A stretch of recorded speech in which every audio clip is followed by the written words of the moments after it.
Thank you for today's greeter, Gil Souza, photographer Charlie Osborne, and the video crew from Community Access Television Services, which posts cat videos.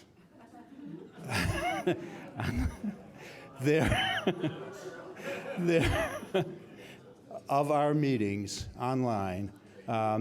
We'll have a link in the roundabout. And thank you to roundabout reporter Glenn DeMurray. Thanks to our gracious hosts, food preparers, servers, and tech crew at Indiana Memorial Union and its catering services. So I'd like to have David Koop arise for the pledge and reflection. I pledge allegiance to the flag of the United States of America and to the republic for which it stands, one nation, under God, indivisible, with liberty and justice for all. You can all sit down.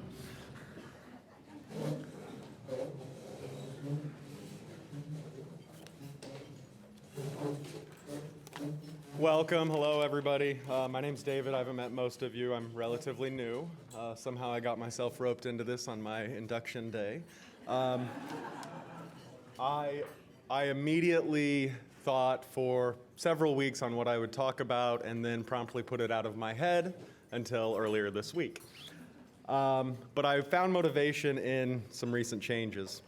Today I'd like to take a moment to talk about a topic that has likely been on many of our minds recently: the annual return of Indiana University students.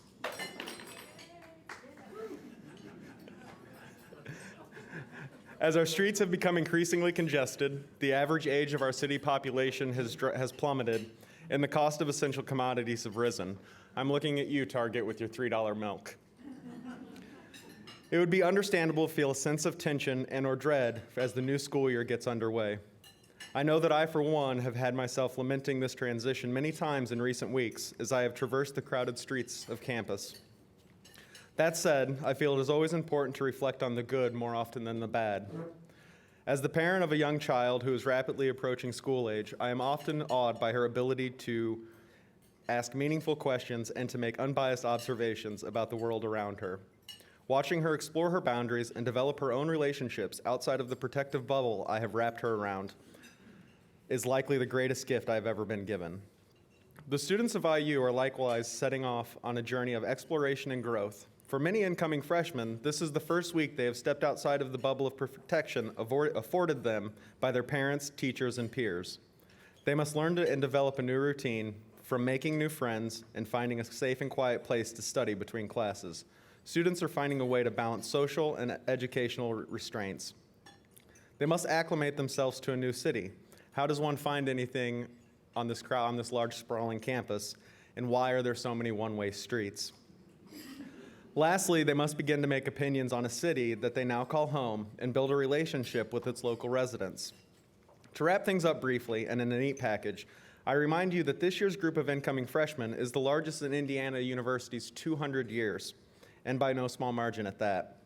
As ambassadors of peace and goodwill, we should all endeavor to make it our goal to welcome them openly and to leave a positive impact on their opinion of Bloomington and its community. So the next time you see a young driver turn the wrong way down a one-way street, don't shake your head in disgust at them and of their ignorance. Try to reflect on the journey they are embarking on as they learn and grow. After all, it takes a lot of bravery to go against the flow of traffic.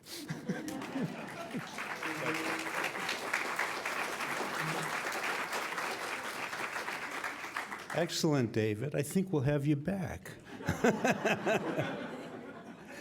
And now, Steve Engel with the introduction of guests, which include a IU freshman here, Connor.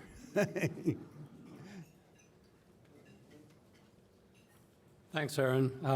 We have a record number of guests today, so got my work cut out for me. But we're delighted that so many people are here. First of all, from the Rotary Club is Megan Gerhardt. Thank you. And I meant to add, please stand when I call your name so we can recognize you properly. Then a guest of Trent Deckard is Kevin Hopper-Knudsen.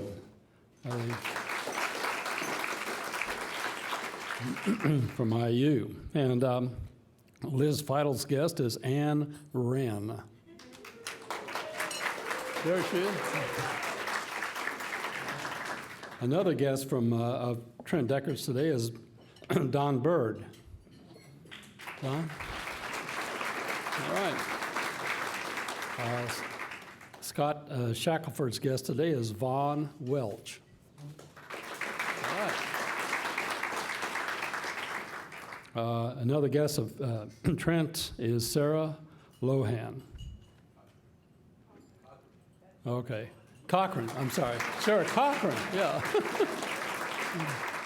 It looks like Lohan, so work on that handwriting, would you, Sarah? Yeah. Then David Wheel from the warehouse. There you go, David. We have a guest from the Carmel Rotary Club, Connor Bednarski. There you go. All right. Liz Irwin has two guests today, Aaron Bloomington. All right. And Brandon Coffey. And the last of my guests here, our guest of David Coop, is Debbie Debbie Einish. All right. Now, our speaker today, Mr. Waring, has quite a few guests of his own, so I'm going to let him introduce those folks at this time. I told you we had a lot of guests today.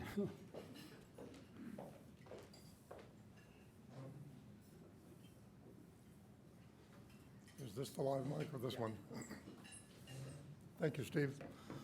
Well, I wanted to be sure that I wasn't in this room alone on a rainy day, so I kind of packed the ballot box. I've got to take some exception to that poem that you just read, though. I was one of those drivers going down the wrong way down a one-way street. And I grew up in Bloomington, and I have no excuse, but a round of applause for the poem, because it was very good. Among my guests are a group of incredibly special people, some of whom have been here before. The first among equals is a friend of almost a half century of both my parents and mine. Lived in a house right across my family's home from South Jordan Avenue, and I've been trying to get her here to Bloomington Rotary for about 4 years. Many of you know her, Mrs. Marie Otteson Jones.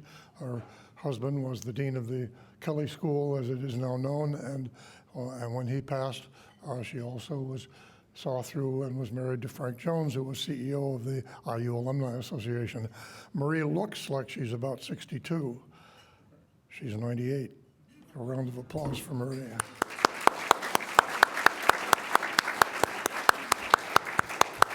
And she acts 52.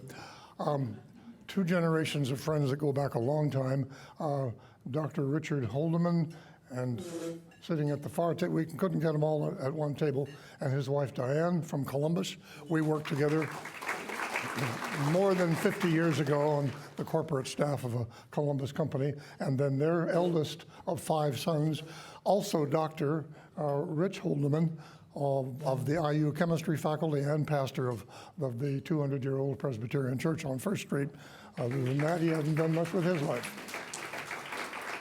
My cousin and Linda Stipp, Don Mitchell, we go back about 150 years also, of course, and they've honored us with their presence again this year.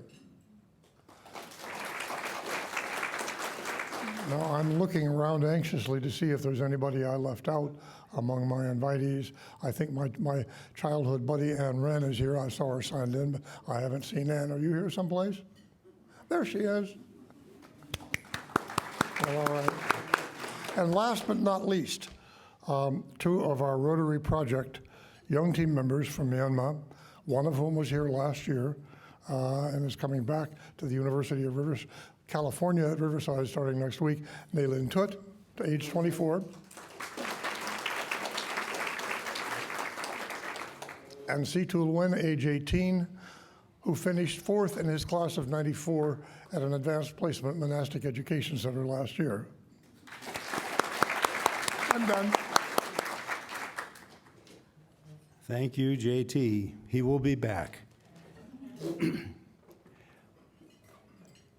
So for our Rotary family, this week's birthdays, Winston Schindel on August 29th, Mike Hoff, August 30th, and Shelley Yoder, August 30th. Membership anniversaries, Leslie Green, 18th. Is that right, Leslie? Yeah. And then Katie Beck, whose first anniversary is today. Thank you. And of course, in terms of the Rotary family, I want to repeat Megan Gearhart as IU Rotary actor, also involved at the district level. So thank you for being here. We're really taking Rotaract seriously, and we're making a big push this year to develop that club at IU. Okay. Hey, Megan. Okay, Rotary action updates.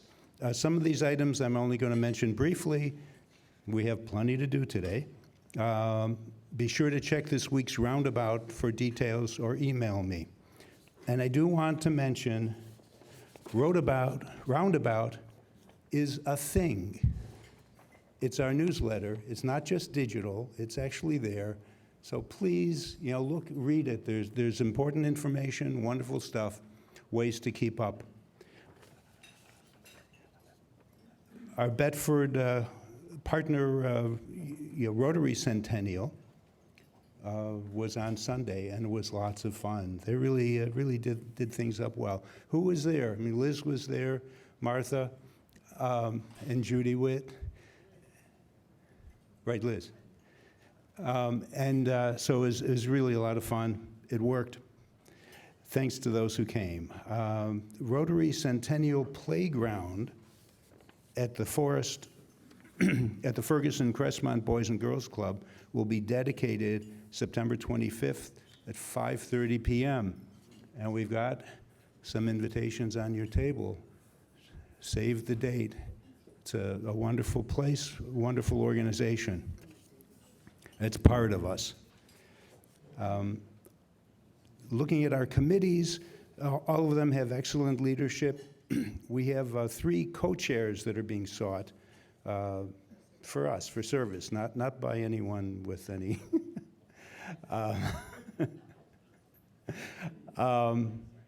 So we're seeking a co-chair for community services to help Ann Connors and to prepare to become chair next year. Also, a membership committee would like a co-chair to work with Trent Deckard. Fellowship and Fund Committee could use a co-chair to work with Joy Harder.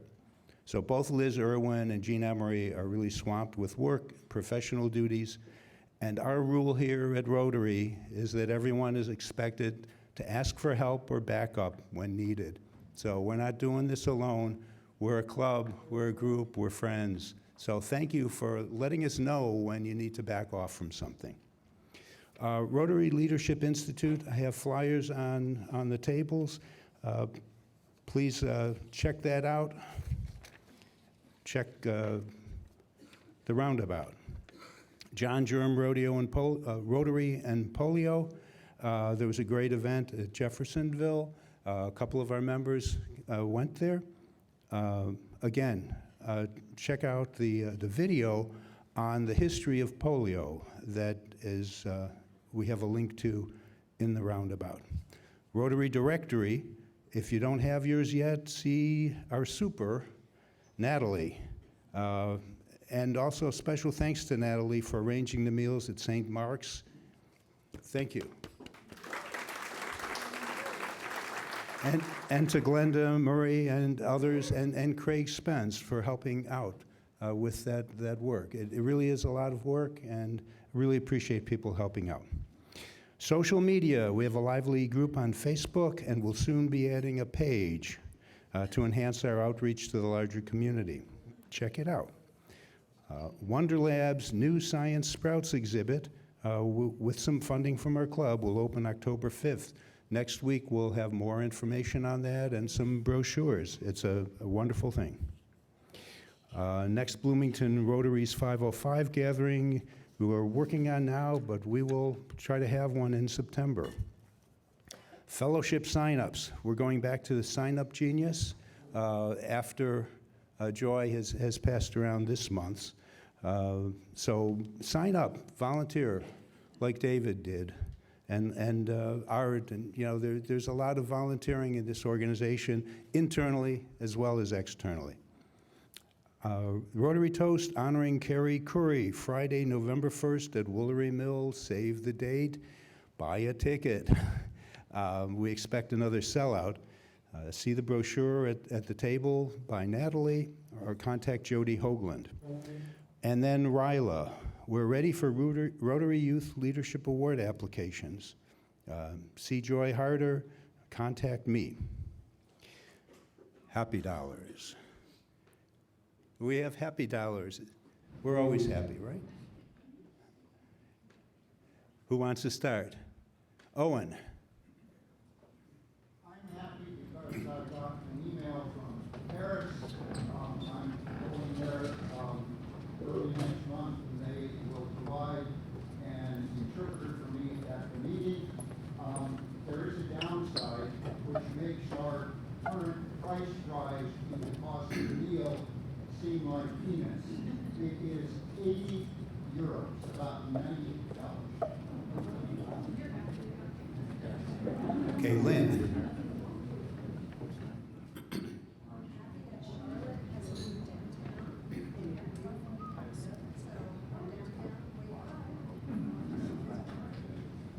Glenn. I'm happy to come off a 2-week vacation in Italy. Just got back last night. Never been away from the office for 2 weeks. Sorry, I've never been to Europe. Highlights were swimming, to see off Para, helping the host at our agri-traditional bottle his family water. And for all you IU employees, I'd like to thank you because my daughter is a recent graduate and she joined us. She's not been under our roof for a few years, and apparently she knows everything now. So thank you.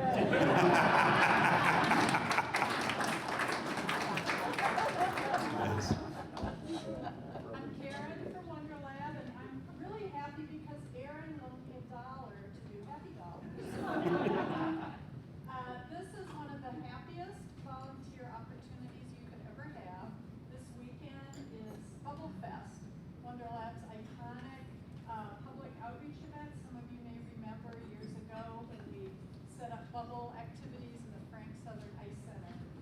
We're doing it at Wonderlab this weekend, Saturday, Sunday, and Monday afternoon. Volunteer shifts are about 2.5 hours long, and we really need people to play with bubbles. That would be your job, playing with bubbles. 2 hours. I put a few flyers on the tables.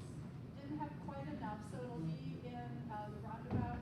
Also, just call Wonderlab and say I want to volunteer for Bubble Fest. Thank you, Karen. Hank. It's a little boring, but this Thursday I'll bring the grandkids. They're coming back to the airport. Not happy about that. Okay, thank you very much. And all of the money that's collected goes to Teachers Warehouse. And now, Trent Deckard will introduce our program. As if you didn't know.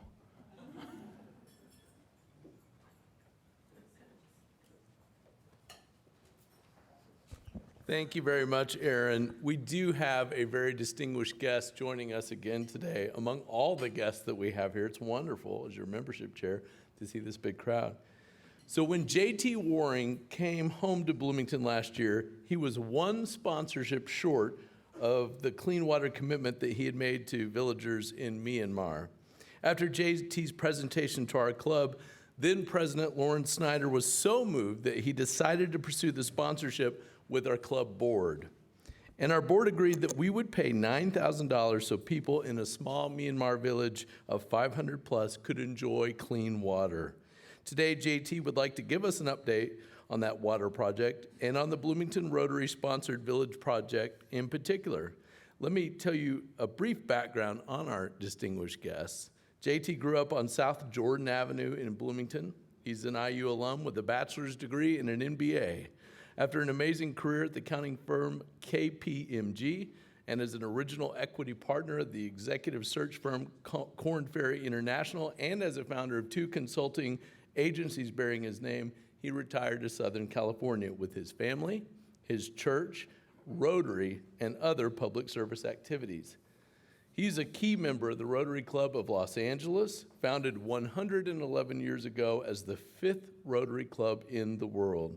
And he's the founder and CEO of the Rotary Myanmar Water Management Systems Project, reporting to his Rotary Club's board of directors. In recent years, he spent February through June every year in Southeast Asia, where he lives the motto of service above self. From 2011 to 2014, he served 4 Rotary International presidents and board of directors as special representative to the Republic of the Union of Myanmar. In this capacity, he was responsible to secure government permission to organize Rotary anew in Myanmar and to recruit and organize an initial Rotary Club in Yangon. Please join me in extending the warmest of Bloomington Rotary welcomes to our guest, J.T. Waring, for his discussion. Thank you.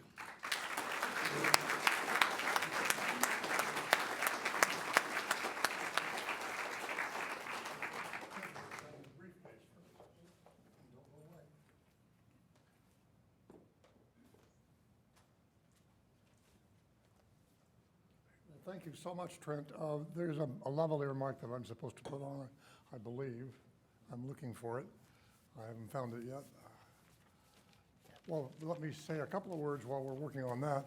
It's particularly delightful, and by the way, that was a 50-millimeter machine gun introduction. Very, very well done. I was delighted to see the person introducing me today was a man named Trent Deckard, because that means that we're family.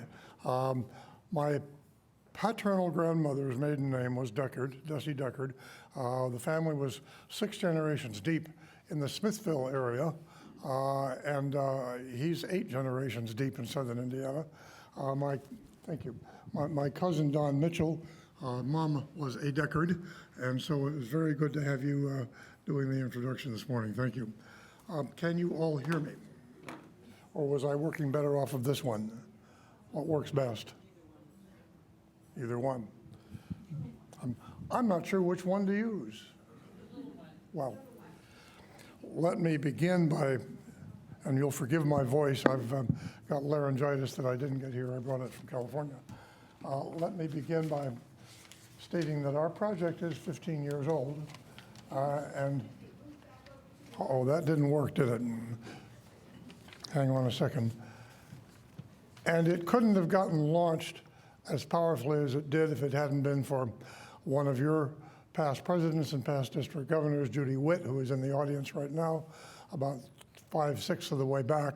When she was district governor, she got the entire district 6580 behind the project, and as a result, a very large amount of money was contributed that built at least 4 of the systems in that year. So a big hand for Judy Witt.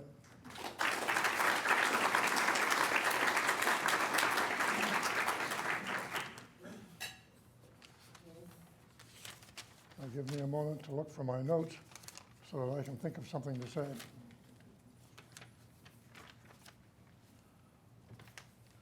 course, you might like it better if I didn't.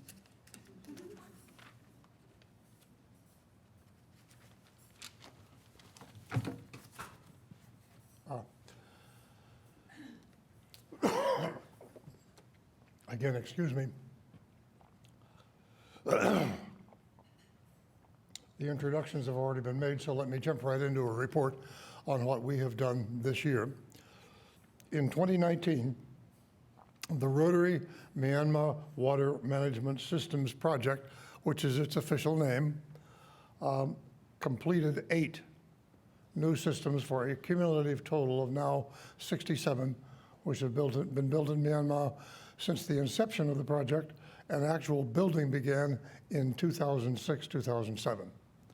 These were all in villages, and one of the 8 which you will see soon on the screen, was built for, on behalf of, and named for the Rotary Club of Bloomington, Indiana. It's your system.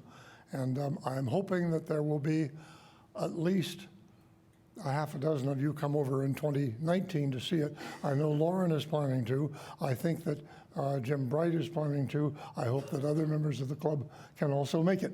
And Lauren will be coordinating that. He and Jim are both away today, but we met last week, and I was directed to say certain things by those two while we were together.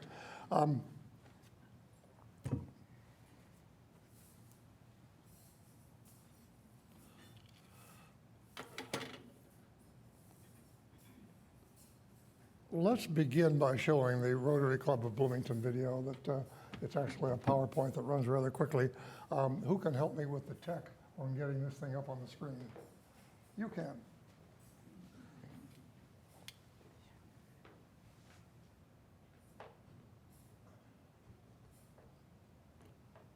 Bear with us. We'll do better.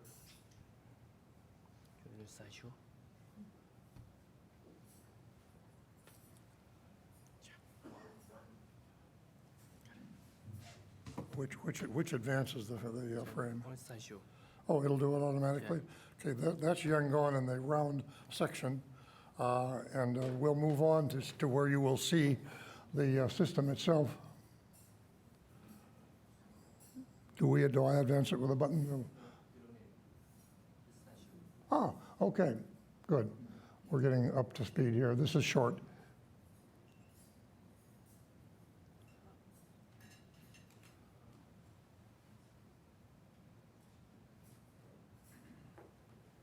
Those are members of our team meeting in the city of Luncheon, which is the nerve center for where we build. Wait. Uh-oh. You start again.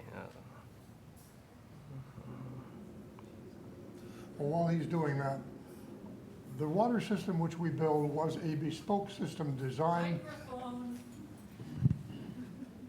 All right. The water system which we built was a bespoke system designed expressly for Rotary at our commission in 2007. And it had to conform to the following criteria: least possible cost, longest possible durability, highest reliability, simplicity to maintain at the local village level, and all components sourced domestically. So we didn't have to deal with import issues, which can be very paralyzing. To date, every one of those systems has survived structurally, and we've made a process of continuous improvement, such as going from wood to structural steel in the derricks, but the systems, except for certain ones that had to be moved, are all exactly in place where they were when we built them originally. So we're rather proud of that. Are we back to the beginning? Have we shown their video yet? Yeah, that you can do this one. The part that shows their village. Quickly, just get back to theirs. Those are the ones we built in the past. Map of Myanmar. The boat which we use to transport as we build, ourselves and material. The environment which they're in. His family is in rice farming. His family is in fishing. Ong Hlang 1, which is the village that bears Bloomington Rotary's name proudly. Very, very picturesque village. You'll love it when you come to see it. Very sweet people also. This is where we first met with them to work out the details when they asked for a water system. This is the tube well which they already had, but from which the water needed to be treated. This is us meeting with the villagers. That's my committee chairman, the white-haired gentleman sitting to my right and below. The goodbye scene, mission accomplished, and the return. And this is the water management system itself. Structural steel derrick. It'll stand for at least 40 years. I don't know who that is. That means the plaque, not the plague.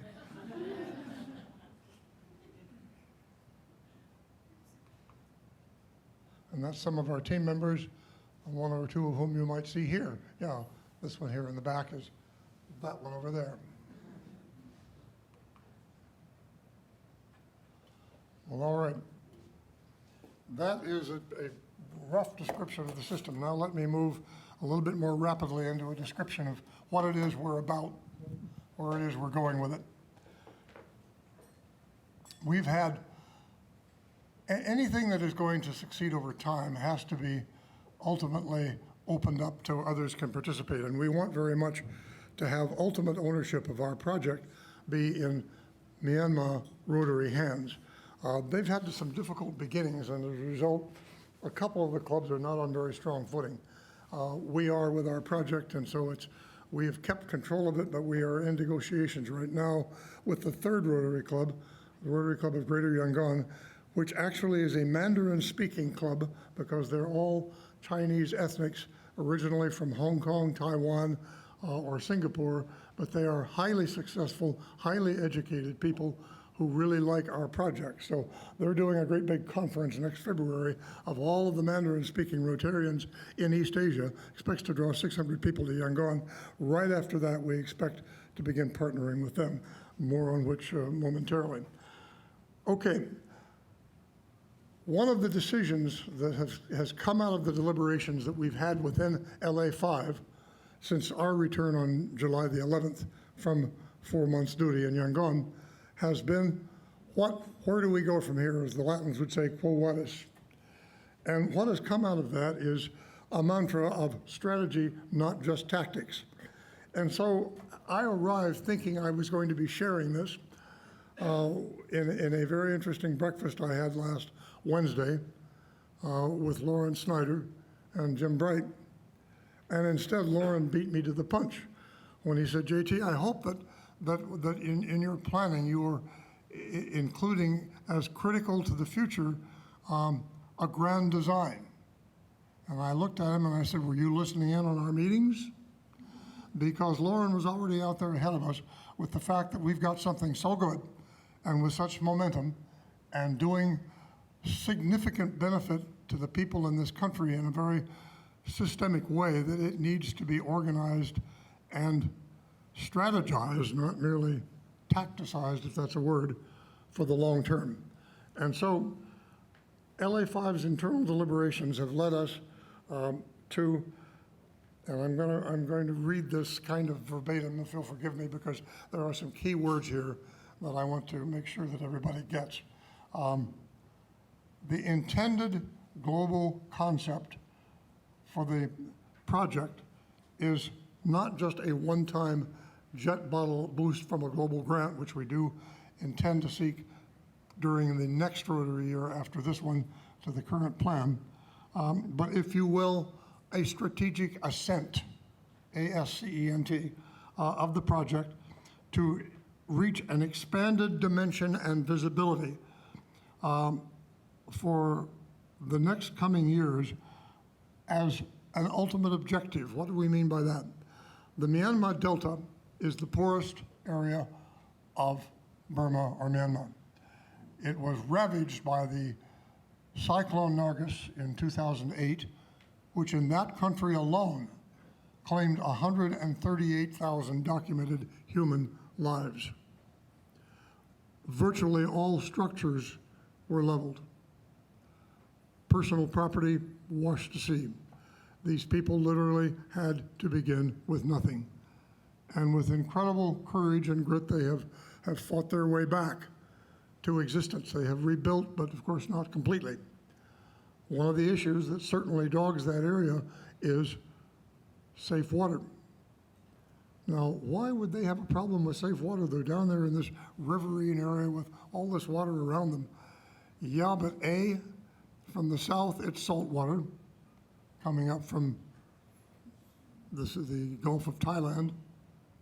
And from the north, it's incredibly toxic urban pollution coming down from Yangon and other city centers, colliding in the delta in a brew that you would not want to drink or even bathe in. Historically, people have drunk from the river because it was there. We got deep into the research this last year for reasons I'll elaborate on momentarily, and discovered that there had been a large number of severe intestinal afflictions and a not inconsiderable number of deaths as a result of bad water that people didn't know anything else but to use, because what else was there? Even a lot of the well water, although nobody died from the well water, a lot of people got sick from it because of the pollutants. In that area, in order to get below salt, you have to go 5, 6, sometimes as much as 800 feet below the surface to get good water. In other areas of Myanmar, it can be as little as 60 or 70 feet, but down there, 8 to 10 times that deep. An engineering problem that has been solved. As a result of the work we have done, all the water that is drunk or used for cooking and food preparation goes through at least a 3 or 4 bottle filtration, passive filtering system in order to make the water at least drinkable. However, excuse me, that does not alone solve the problem in all locations, because one of the things that we have learned is that the arsenic content of groundwater in many areas of that country is high. And unfortunately, the only way to get rid of arsenic is by a much more sophisticated reverse osmosis process via electromechanical filtration. We did a pilot run last year with an electromechanical system. It raised the cost of one of our systems by about $7,000, because that equipment does cost a fair amount of money. But the water in one village, and we've got to watch it for a year. We're not seeking any more money to do more of those until we see how that system performs for a full year. But the water we saw coming out of that system while we were there this spring is better than what we buy in the Alpine bottled water that we drink in Yangon. Tastes better, and it is biologically better water. Is this the future? It may be. There are more variants that we can't get to in today's discussion, but I'd be glad to talk with some of you individually about, and would be glad to get into greater depth with Lauren and Jim about it, that we are working closely with the government in regard to. Now, I've jumped tracks a little bit here in order to save time, but let me come back to earth here.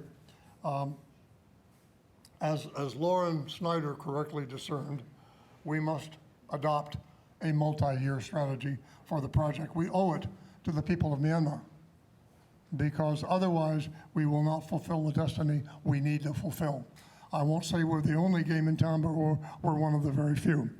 So the strategy currently is for local support, 3 prongs: support from local Rotary clubs and districts and some individual donors, systemized data-driven grantorship via major foundations and corporate donors, which LA5 committee is working on right now. Third is global grants, possibly 2 of them, one from our district and one maybe from this one. This is something that Jim and Lauren are working on for perhaps 2021-22. In our 15 years history, we've created a big picture mission plan as follows. Myanmar Delta villages, the most stressed economic conditions in the entire country, as I said. Waterborne illness and even death, children under 5 years, serious issue in that area. A greenfield opportunity for Rotary to durably embrace and capture a definable, camera-ready success documentable region that we can point to having influence on a large scale. Validations, there have been some important ones. Number 1, our project has Myanmar government sanction since 2017 from the Minister of Agriculture himself, Dr. Ong Thu. Number 2, we're working closely with them right now because that ministry has control of water. Number 2, in the next 90 days, will be published a book entitled Clean Water for Developing Countries by Professor John A. Dracup of UC Berkeley.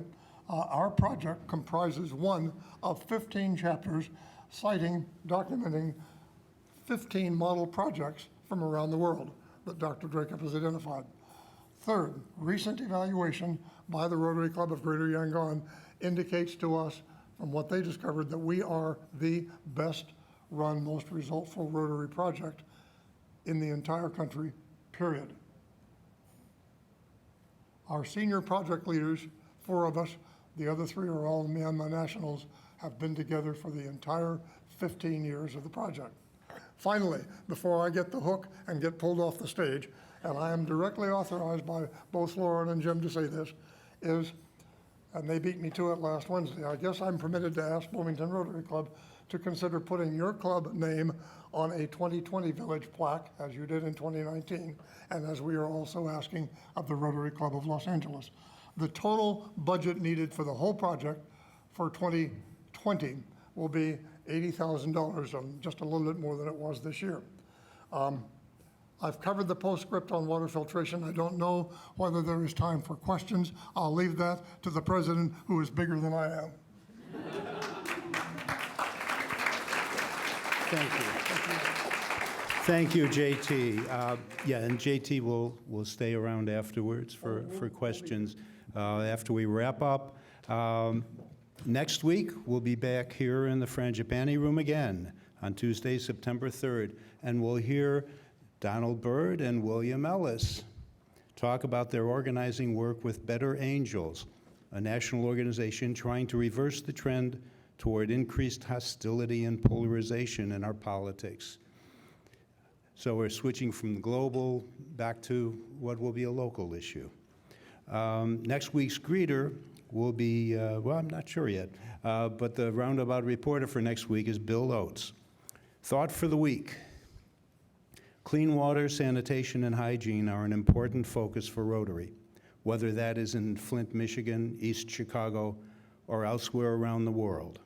The challenges vary from place to place, but as Jean-Michel Cousteau said, we have the ability to provide clean water for every man, woman, and child on the earth. What has been lacking is the collective will to accomplish this. What are we waiting for? This is the commitment we need to make to the world now. Thank you. So if we please rise, recite the 4-way test. Of the things we think, say, or do, first, is it the truth? Second, is it fair to all concerned?